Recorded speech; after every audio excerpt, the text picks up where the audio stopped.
Ways, yes, sir.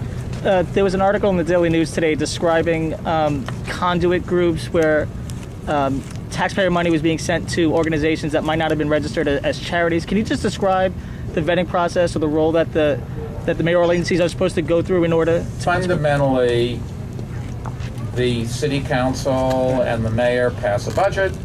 There are some organizations where city council members request monies to go for something. I think those things happen to be perfectly appropriate because they know at the local level what the needs are. These tend to be very small items. Jerry Nadler talked about earmarks. That's much bigger things, but these are the same concept, and it's local level kind of stuff. When the budget's approved and these things are in it, it's incumbent on the organizations to call the city and say, okay, we want this money, and we say, fine, then here is the vetting process you have to go through. Sometimes we approve it, sometimes the commissioners say, absolutely not, it doesn't fit, and we're not going to do it. And then we go back to the city council and say no, and they can try changing the program to make it acceptable to that agency, or it gets assigned to another one. And we do an appropriate vetting. Keep in mind, you cannot spend $10,000 to vet a $2,000 grant, or you'd go bankrupt. On the other hand, if it's a $100 million grant, you should spend an awful lot of money, and I think the city probably does. Can I guarantee you that there aren't abuses? No. Can I guarantee you that we're going to discover everything? No. But by and large, I think it's probably a pretty fair,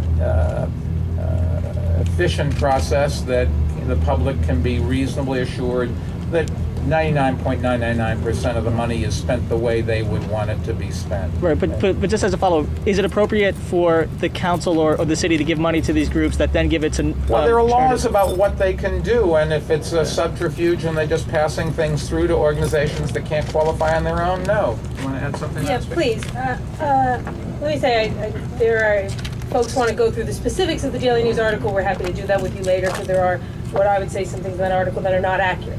That said, the practice of having a fiscal conduit, and just so folks understand, what we're talking about here is an entity that might get, $30, $40, $50, $60,000, which they then distribute to smaller organizations that are typically get very small grants. They $2,000, $1,500, $2,500. Why does that one organization send it to the other organization? Because the smaller organization may not be a 501c3, and the law does not require that they have to be a 501c3 to get money from the city council or the city of New York.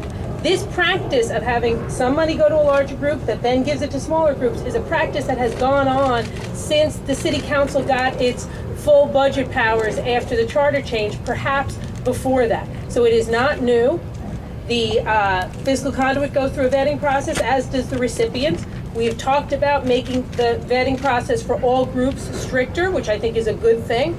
Also, in the 2008 budget, which we are in right now, for the first time ever, we began more clearly listing both the fiscal conduits and the recipients. Prior to that, that level of transparency had not existed in the budget. But I just want to be clear, this is a long-standing practice that helps small entities, perhaps like a Little League, which by Attorney General regulations can be structured as a club, not a 501c3.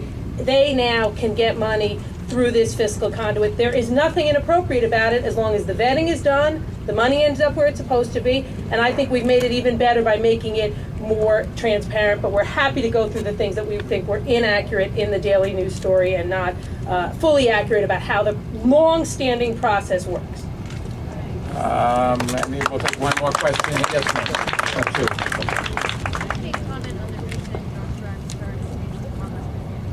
No, I think it's a terrible mistake in judgment. I think he said that.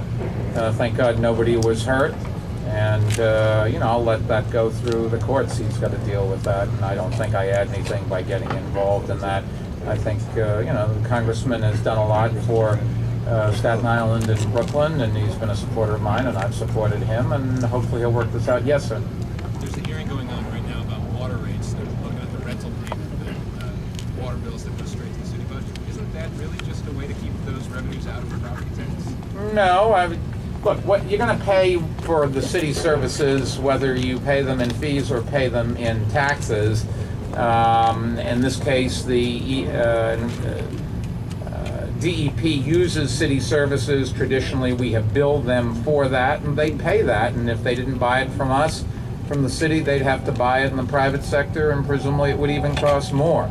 But there's, Department of Environmental Protection doesn't have a hunting lodge for its members where they go and carouse. They spend the money on real projects, which we need.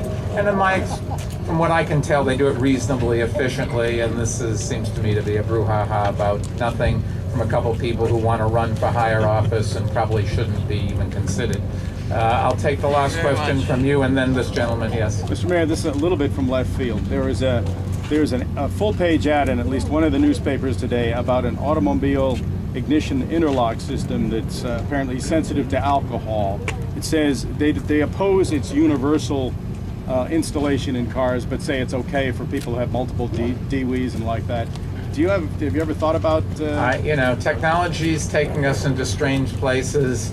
On the face of it, I suppose, if you're over the legal limit, if there's a ways for them to tell, probably the car shouldn't turn on. That's probably a good idea, but I don't know that the technology is anywhere near being able to do that. So it's not something that society has to wrestle with at this point in time. Last question to the gentleman here with the blue hat who's going to say, why does Brad Pitt look just like you? It's not funny, girls.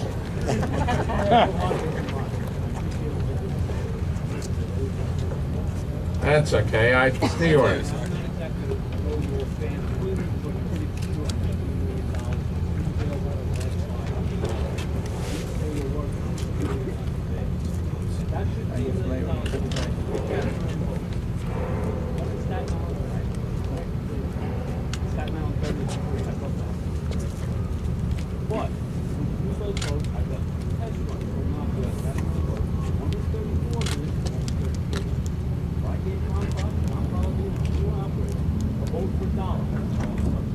Let me see. Jeanette is going to answer this.